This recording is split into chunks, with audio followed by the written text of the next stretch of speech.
அன்பான இனிய உறவுகளுக்கு வணக்கங்க. இங்கே பூங்காற்று திரும்ப மாதிரி தாங்க இங்கே சித்து பயிரிலையும் பாவங்க நம்ம காயத்ரி அதை பிடிச்சி என்னென்னத்தையோ கலந்து கரெக்டாக வேலையை முடிக்க போயில நம்ம தலைவர் வந்துடுறாரு. செம்மையாக அடி நொறுக்கிறாரு. செளியன் போட்டு என்ன பண்ணுறதுன்னு தெரியல. இசைக்கினால ஒரு ஒரு கட்டத்துக்கு மேலே அவனும் அதே மாதிரி தான் அடித்து நொறுக்கிறான். அப்படியே அவங்க மயக்கத்தில் கிடக்குறாங்க. இங்கேயாவது ஆனந்தியாவது நல்லா எந்திரிக்குது. ஆனால் அவங்க காயத்ரி ரொம்ப தான் இருக்காங்க. ஒரு கட்டத்துக்கு மேலே பாஞ்சிடுறாருங்க. லவ்வுங்க லவ்வு. ஆனால் இவன் இப்படி இருப்பான்னு நினைக்கவே இல்லைங்க. அப்படியே காலை தொட்டு பார்த்து ஏய் அழகிடி நீ பேரழகிடி, அதனால தாண்டி செளிய உன் காலை சுற்றி சுற்றி வரணும் அப்படிங்கிறான். இனிமே இந்த சொத்து பத்து எல்லாத்தையும் நான் தாண்டி ஆள போறேன் அப்படின்னு சொல்லிட்டு மண்டையில் அடிச்சு என்னென்னமோ பண்ண பார்க்குறான். ஆனால் நம்ம தலைவர் விட்டுருவாரா என்ன? காதல் மனசில் இருக்கு இல்லையா, சும்மா பாஞ்சுறாரு. அடி நொறுக்கி அள்ளிடுறாங்க. பைரவி மேடம் என்ன பண்ணுறாங்க, இவன் ஃபோனே எடுக்கலை அப்படின்னு தெரிஞ்சுட்டு சஞ்சயை கூட்டிக்கிறாங்க, வர சொல்லிடுறாங்க. இவங்களும் பறந்தடிச்சு இங்கே வந்துடுறாங்க. கரெக்டான நேரத்துக்கு இங்கே செளியனும் கத்தி ஊரை கூட்டிடுறாருன்னு சொல்லுவாங்க இல்லையா, அந்த மாதிரி எல்லாரும் வந்துடுறாங்க. ஹோட்டலுக்கு அந்த ரூமுக்கு வந்துடுறாங்க. அந்த வார்டு பை அங்கே ஒருத்தர் வந்து என்னமோ பேகை கொடுத்துட்டு போனார் இல்லையா, அவங்களுக்கும் சந்தேகம் இருக்குன்னு அங்கே போய் சொல்லிடுறாங்க. அதனால எல்லாரும் வந்துடுறாங்க. வந்ததுக்கப்புறம் என்னங்க இந்த பொண்ணு இப்படி மயங்கி கிடக்கு, இல்லை தூங்குறா அப்படின்னு முடியவே முடியாது. செளியனுக்கும் நம்ம இசைக்கும் பயங்கரமாக வார் நடக்குதுங்க. அடி உருள்றாங்க பண்ணிக்கிட்டு கடைசி ஆயுதத்தை எடுத்து இறக்குறாங்க. டக்குன்னு இறுக்க பிடிச்சி என்ன பண்ணுறான் நம்ம செளியன் திருப்பி பாய்ச்சி விட்டுறாருங்க. அம்மான்னு சொல்லிட்டு அப்படியே விழுக அப்படியே அப்பா அப்படியே ஒரு மாதிரி ஆயிடுது. ஐயோ இந்த கையால் அப்படி பண்ணிட்டேனேன்னு சொல்லிட்டு மயங்கி விழுந்துடுறான் இசைக்கு. அப்புறம் பார்த்து லேட்டாக வருதுங்க பைரவி வந்தோட என்னாச்சு ஏதாச்சுன்னு சொல்லிட்டு ஒரே துடிச்சு போய் பார்க்க காயத்ரி எழுப்புறாங்க. அப்படியே கண்ணை முழிக்க முடியல. தண்ணியை தெளிச்சு எழுப்பி பார்க்குறாங்க. என்னாச்சு செளியா என்னாச்சு அப்படிங்கல. அப்போ தான் நடந்ததெல்லாம் சொல்ல, அட பாவி இப்படி பண்ணிட்டானே இவன்னா ஒரு மனுஷனா அப்படின்னு சொல்லிட்டு என்ன பண்ணுறது ஏது பண்ணுன்னு தெரியாமல் தவிக்கிறாங்க.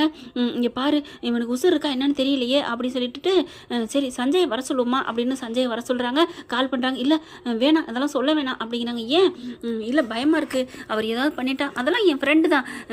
இல்லைம்மா வேணாம், எனக்கு தயவு செஞ்சு சொல்லாதீங்க, இவனுக்கு என்ன ஆச்சுன்னு தெரியலையே, எனக்கு பயமாக இருக்கே அப்படிங்கிற மறுபடியும் காயத்ரியை தண்ணியை தொட்டு ஊற்றி எழுப்புறாங்க. கொஞ்சம் நினைவு வருது. கண்ணு முடிச்சோன்னு பைரவி அண்ணி அப்படின்னு சொல்லிட்டு பார்க்க எப்படி அப்படிங்கிற மாதிரி பார்க்க செளியனை பார்க்குறாங்க. கீழே இசைக்கு கத்தியோட கிடக்குறாங்களா பார்த்துட்டு எப்படி அப்படிங்கல. அப்போ தான் பைரவி எல்லாத்தையும் எடுத்து சொல்கிறாங்க. நினச்சேன் அவன் ஏதோ சாப்பாட்டில் கலந்து கொடுத்துட்டான்னு அப்படின்னு அவங்க ஜடையிலே சொல்கிறாங்க. எனக்கு மயக்கமாக வந்துச்சு அப்படின்ட்டு மறுபடியும் மயங்குறாங்க. மறுபடியும் தண்ணி தெளிக்கிறாங்க. இப்போ என்ன பண்ணுறது, ஐயோ உயிரை விட்டுட்டானா அப்படின்னு மூக்கில் போய் கையை வைக்கிறாங்க.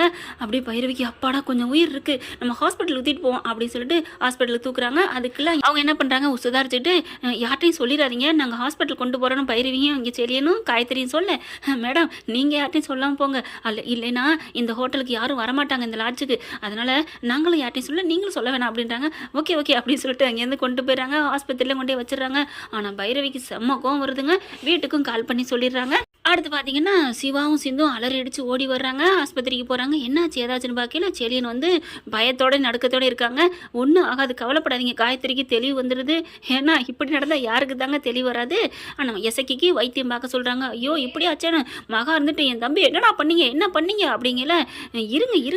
இருங்க அதான் பார்த்துட்டு இருக்கேன்ல ஏன் பறக்குறீங்க அப்படிங்கிறாங்க. டாக்டர் வந்து திட்டுறாங்க. எல்லாம் அங்கிட்டு தள்ளி போங்கம்மா அப்படின்னு சொல்லிட்டு ஐயோ என்னாச்சுன்னு தெரியலையே அப்படின்னு சொல்லிட்டு இருக்கல. டக்குன்னு என்ன பண்ணுறாங்க, பைரவி வந்துட்டு இங்கே பாருங்க உங்க புள்ள காயத்ரிட்ட அத்துமீறி நடந்திருக்கான். என்னது அத்துமீறி நடந்திருக்கான்? ஆமா உங்க தம்பியா வளர்த்து வச்சிருக்கீங்க அப்படிங்கிற. செளியனுக்கு தூக்கி பாரி போடுது. ஆமா இவன் எதுக்கு இங்கே வந்தான்? அவன் விரும்புகிற பொண்ணு அவள் வாழ்க்கைக்கு இப்படி இருக்கல, என்ன வராமல் என்ன பண்ண முடியும்? அது எப்படி இங்கே கரெக்டாக வந்தான்? நான் தான் என்னை பார்த்தா நான் யதார்த்தமாக கூப்பிட்டு வந்தேன் அப்படின்னு சொல்ல, எங்கேயோ இடிக்குது அப்படின்னு மகா பார்க்குது. இங்கே பாருங்க என்கிட்ட வந்து ரொம்ப தப்பாக நடந்துக்க பார்த்தான் அப்படின்னு ஜாடையிலே காயத்ரி வந்து பைரவிட்ட சொல்ல, பைரவி எல்லாத்தையும் சொல்லுது. உங்களுக்கு புரியும் காயத்ரியோட பாஷை.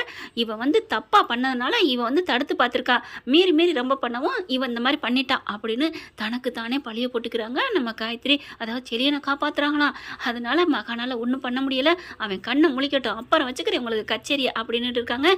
இந்த பக்கம் பார்த்தீங்கன்னா அதை விட கொடுமை நடக்குது. ஒழுங்காக தானங்க கூப்பிட்டான் அந்த ஆறுமுகம், வா பைரவின்னு. இந்த பிள்ளை ஒவ்வொரு நாடகத்துலையும் ஒவ்வொரு பொண்ணுங்க அப்படி தாங்க ரொம்ப பண்ணுதுங்க. ஆனால் பைரவியோட ரொம்ப முறுக்கிக்கிறது வந்து கொஞ்சம் நல்லா தான் பிடிச்சிருந்துச்சு. ஆனாலும் இந்த கட்டத்துக்கு மாட்டேன்னு சொல்லிடுச்சு. இப்படி ஒரு சீன் வரும்னு நினைக்கலங்க.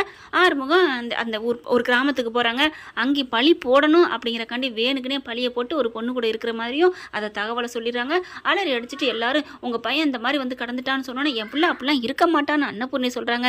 வந்து லட்சணத்தை பாருங்கன்னு சொல்ல எல்லாரும் போகிறாங்க. போய் பார்த்தா அவர் மட்டமலாக கிடக்குறாரு. அவங்க சாப்பிட்டதில் ஏதோ ஒன்று கலந்து கொடுத்ததுனால அப்படியே பூவுக்கு எல்லாம் செட்டப் பண்ணுறவங்க கேடு நினைக்கிறவங்க என்ன வேணாலும் பண்ணுவாங்க இல்லையா.